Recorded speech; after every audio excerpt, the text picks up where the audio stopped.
ఇక వేదవతి అయితే అక్కడ ఉన్న వరలక్ష్మిని చూసి వరలక్ష్మిని చెడామడా తిడుతూ ఉంటుంది. అసలు నీ వల్లే కదే నా కొడుక్కి గతి పట్టింది. ఇప్పుడు నీకు కళ్ళు చల్లపడ్డాయా?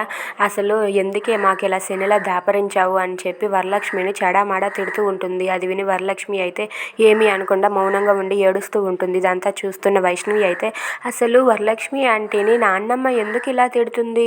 వరలక్ష్మి ఆంటీ ఎందుకు అంత సైలెంట్గా ఉంది?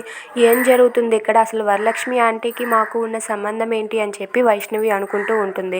ఇంతలో అక్కడికి వరలక్ష్మి వాళ్ళ అమ్మ వచ్చి, ఏంటి వేదవతి, నా కూతురుని ఏమైనా ఒక్క మాట అన్నావంటే నాలుగు చీరేస్తానని చెప్పి అంటుంది.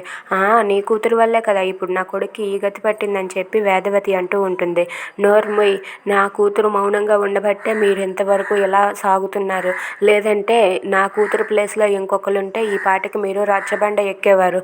నా కూతురు కాబట్టి వదిలేసింది అంతేగాని లేకపోతే ఈ పాటికి మీరు రచ్చబండి నువ్వు నీ కుటుంబం రచ్చబండి ఎక్కాల్సిందే అని చెప్పి వరలక్ష్మి వాళ్ళ అమ్మ వేదవతితో అంటుంది. అది విన్న వేదవతి అలా మౌనంగా ఉంటుంది. ఇక పదమ్మ వరలక్ష్మి మనం వెళ్ళిపోదామంటే, అమ్మ ఇక్కడ విష్ణు గారిని ఇలా వదిలేసి నేను ఎలా వస్తాను అనుకున్నావు అని చెప్పి వరలక్ష్మి అంటుంది. అది నీ మనసులో ఉందమ్మా, కానీ వీళ్ళకి తెలియటం లేదు విష్ణు మీద నీకు ఎంత ప్రేమ ఉందో అని చెప్పి అంటూ ఉంటుంది. ఇక అక్కడి నుండి వరలక్ష్మిని అయితే తీసుకుని వెళ్ళిపోతుంది. If you like this video please like, share and subscribe.